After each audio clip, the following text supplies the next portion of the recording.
Hello, and welcome to this week's episode of the No Fucks Given podcast with me, your host, Holly Lamb. This week's episode, I am going to speak all about menstruation and how it is the initiatory journey into the inner temple. So, a lot of the teachings, a lot of the stuff I'm going to be talking about today is based around the teachings that I've learned through the Red School when I did my menstruality leadership program, with things that I've added on since I've been deep diving into this work. And so hopefully this will give you a little bit of insight on how to honor this phase of your cycle, the deep inner winter, and how you can use menstruation to give you guidance when you're struggling.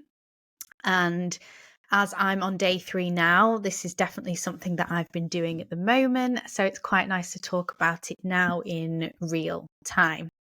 So I'm going to break down what I learned and what I understood in a way that you can start to implement it next time that you bleed. So it can sometimes feel like you're getting battered by your cycle, and there's so many women now experiencing menstrual cycle issues that it can feel like such an uphill battle.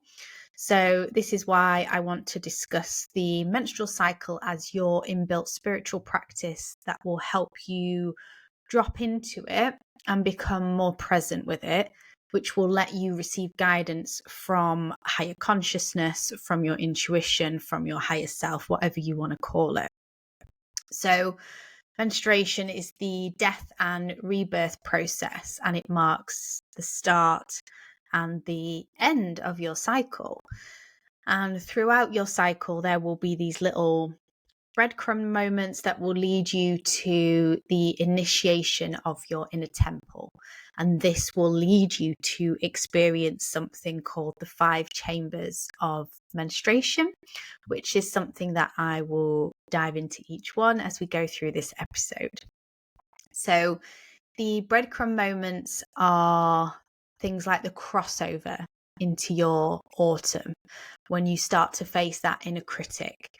And doing this allows you to do the shadow work required in order to move through, so you're ready emotionally and physically prepared for menstruation. And you'll notice things like becoming more aware of the inner voice and being able to hone in on your intuition and listen to what it's saying and giving you guidance. But it's also a time to make sure that everything is in order in regards to your schedule.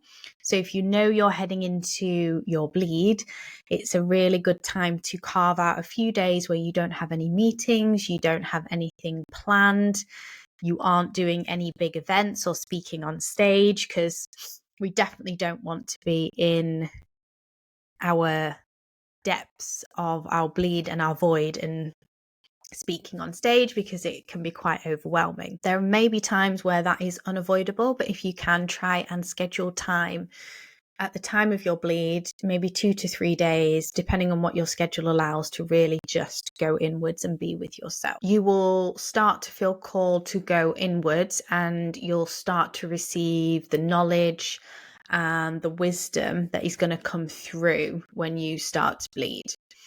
So now I'm going to touch on what the 5 chambers of menstruation are. So these are separation, surrender, renewal, visioning, and clarity and direction. So let's dive into each one and give you an explanation on what each one means and how you can honor each phase of the 5 chambers.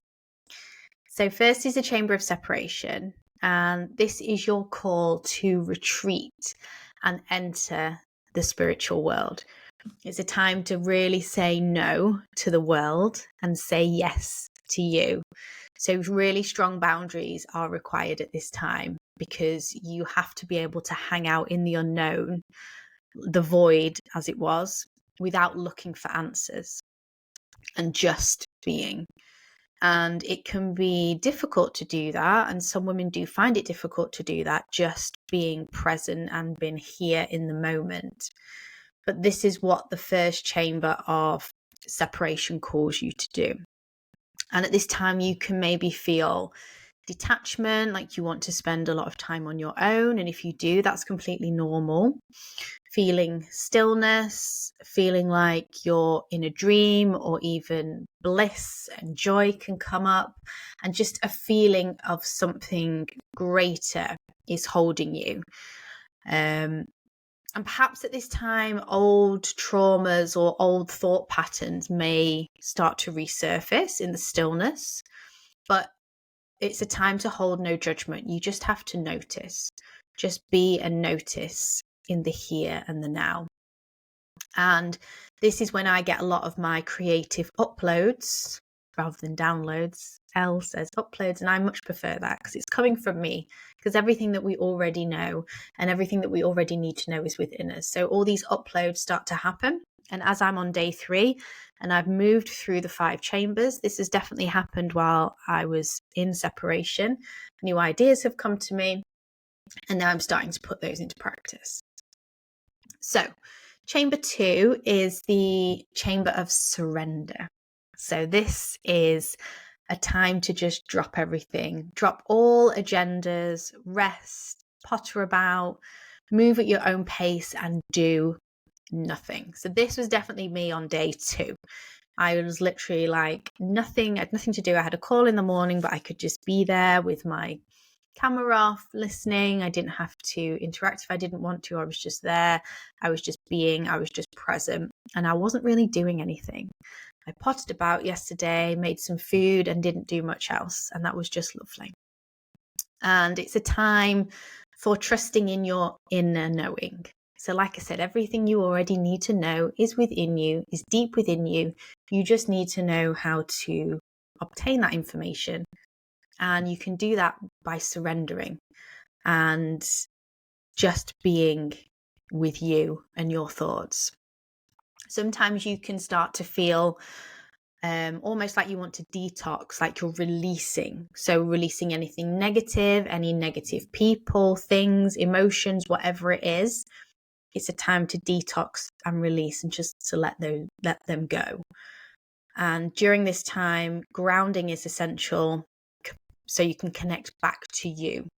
So if you can detox, release, surrender, and then ground, you're going to be deep in the depths of surrender and doing everything that you need to in order to get the most out of this chamber. So the 3rd chamber then is the chamber of renewal.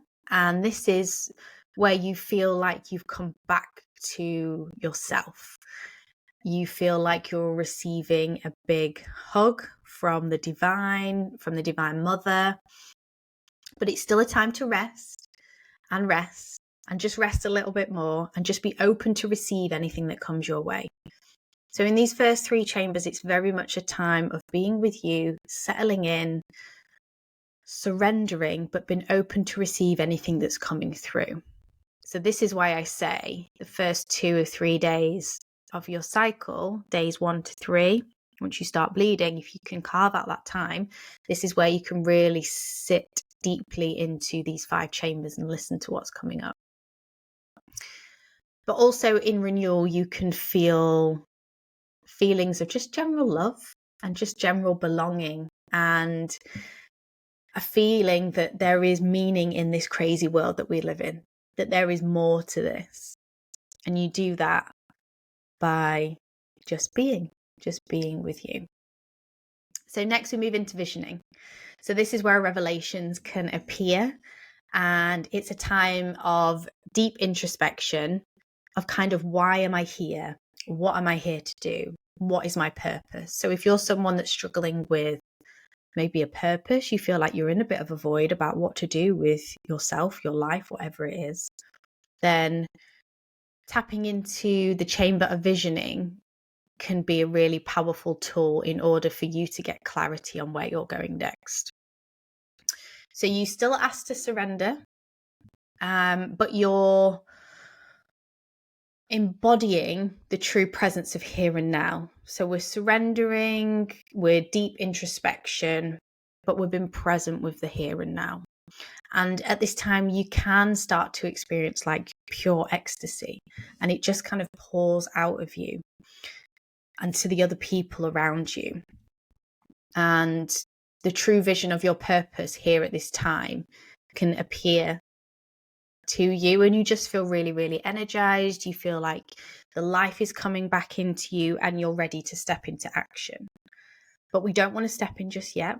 We're still in surrender. We're still in the slow embodiment. And this is definitely where I was yesterday. Things start coming in. My energy levels are starting to rise. And I think today I'm still probably envisioning, and I'm ready to step into the final chamber because I'm on day 3 of my bleed. But the pure ecstasy and the outpouring to others around you, this has definitely been happening in my life with the women around me and the circle around me. So yes, I definitely feel like I'm probably in chamber envisioning right now, ready to step into the next chamber, which is the chamber of clarity and direction. And this is where you'll receive almost a map of the next steps you need to take in order to bring everything into a fruition that came in the chamber of separation. But remember, it's a time to pace yourself. So move at the pace of your being and not the world around you as you're still bleeding. So it's still a time of slowness and surrender, but we're just starting to kick into gear. And I think this is where I will be tomorrow. And you need to keep listening to your higher self as she is guiding you on this path. And it would be foolish to ignore her when she's been so helpful in guiding you through these 5 chambers. So yes, you may be keen to rush off and to implement all the uploads that have come to you, you're ready to put into action, but just remember to move at the pace of you. And you'll just feel like you have a deep inner knowing, you'll have more focus, and you'll feel like you want to change the world. And this is definitely where I think I will be tomorrow.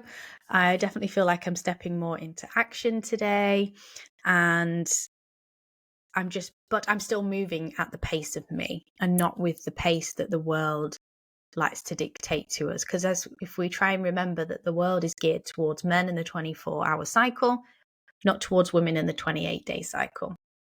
So they're the 5 chambers. Now, what I've obviously discussed and gone into here is just a brief overview about how you can honor these 5 chambers. If you want to deep dive more into this work, then you can come and work with me one-to-one, where we can go really, really deep into the menstrual cycle, because there's so many different aspects that you can implement in order to not only use it as your inbuilt spiritual practice and as your tool, your guide, your monthly health check, which is what it is. Your cycle is your monthly health check to see how you're doing, checking in with your body. But this work can help bring your menstrual cycle back into alignment. And you can also start to use it as your guide to guide you to your path and your purpose. And this is exactly what I have done for myself. Been in early menopause. I've used it as a guide to help me navigate all the challenges, connect back to myself, and really tune into me. So if that's something that interests you and you'd like more information, then you can drop me a message on Instagram, Hormone Harmony Coach, or you can email me, info@hrlfitness.co.uk. But just drop me a message and we can have a chat about how this work can bring your menstrual cycle back into regularity, can help with any underlying issues that you have going on, because a lot of menstrual issues, there can be other things going on. So we look at a whole lifestyle approach. And this is what I've done for myself, and this is why I know it works and why it can work for you. So like I said, reach out to me, drop me a message. And if this episode has been helpful, then please do message me and let me know. Leave a review because that really helps, and subscribe if you aren't already. And if you're watching on YouTube, make sure to just subscribe on YouTube as well. And thanks so much for joining me this week, and I will see you all next week.